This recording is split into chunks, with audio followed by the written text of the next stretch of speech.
प्रधानमंत्री नरेंद्र मोदी रूस की यात्रा पर हैं। उन्होंने अपने नए कार्यकाल के पहले द्विपक्षीय दौरे के लिए रूस को चुना। वह भी तब जब आमतौर पर भारत के नए प्रधानमंत्री अपनी पहली यात्रा पड़ोसी देशों में करने की प्रथा का पालन करते रहे हैं। पीएम मोदी खुद पहले ऐसा करने के लिए पड़ोसी देशों को चुनते रहे थे, लेकिन इस बार उन्होंने रूस को चुना है। पीएम मोदी की रूस की इस यात्रा को लेकर कई तरह के कयास लगाए जा रहे हैं। ऐसे में इस यात्रा से जुड़े क्या मायने हैं, यह समझने की कोशिश आज हम इस वीडियो में करेंगे। द डिप्लोमेट की रिपोर्ट के अनुसार वैश्विक उतार चढ़ाव को देखते हुए भारत का घोषित उद्देश्य दुनिया भर के देशों को साथ कर चलना रहा है। भारत इस वक्त रूस के साथ भी उतना ही मजबूत संबंध रखे हुए है जितना अमेरिका के साथ। बता दें कि पीएम मोदी ने कजाकिस्तान में 2024 शंघाई सहयोग संगठन की बैठक में भाग नहीं लिया। इस बैठक में रूसी राष्ट्रपति व्लादिमीर पुतिन और चीनी राष्ट्रपति शी जिनपिंग ने हिस्सा लिया था।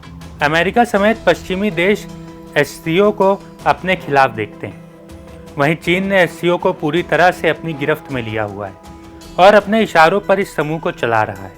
ऐसे में भारत ने यह संदेश दिया है कि वह एससीओ में चीन की मनमानियों को चलने नहीं देगा। इस साल के अंत में रूस की राजधानी मॉस्को में ब्रिक्स शिखर सम्मेलन का आयोजन होने वाला है, लेकिन इस बात के कोई संकेत नहीं है कि पीएम मोदी इसमें हिस्सा लेंगे कि नहीं।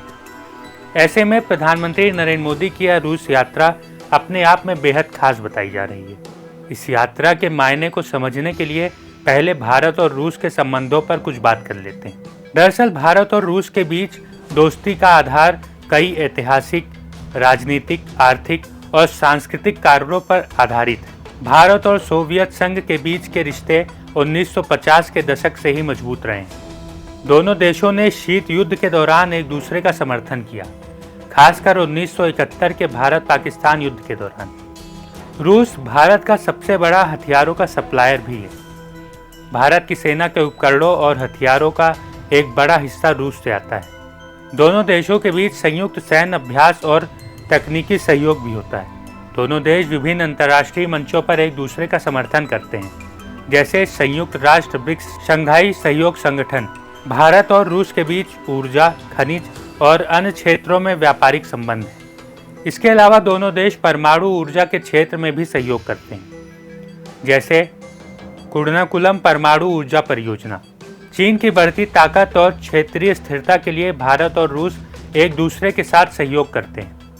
दोनों देशों के बीच सांस्कृतिक आदान प्रदान भी है, जैसे शैक्षणिक और सांस्कृतिक कार्यक्रम, भारतीय छात्रों का रूस में पढ़ाई करना और रूसी संस्कृति का भारत में प्रसार।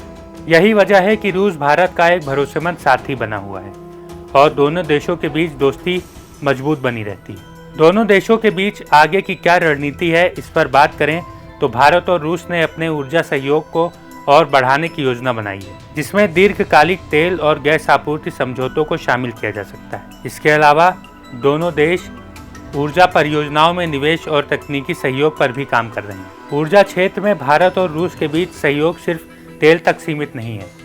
भारत रूस से प्राकृतिक गैस, एलएनजी यानी लिक्विड नेचुरल गैस और अन्य ऊर्जा संसाधनों की भी खरीद करता है। इन सभी उपायों से भारत की ऊर्जा सुरक्षा को बढ़ावा मिलता है और रूस को अपने ऊर्जा निर्यात के लिए एक बड़ा बाजार भी मिलता है। और शायद दोनों देशों के बीच मजबूत रिश्तों और आगे की रणनीति को ध्यान में रखते हुए ही पीएम मोदी ने पड़ोसी देशों को छोड़कर रूस जाने का फैसला लिया है। वैसे आपका पीएम के इस दौरे को लेकर क्या कहना है, हमें कमेंट बॉक्स में ज़रूर बताएं। अगर वीडियो पसंद आया है तो इसे लाइक करें और शेयर करें और अन्य जानकारियों के लिए हमारे चैनल को सब्सक्राइब करें। तब तक के लिए मुझे दीजिए इजाज़त। नमस्कार।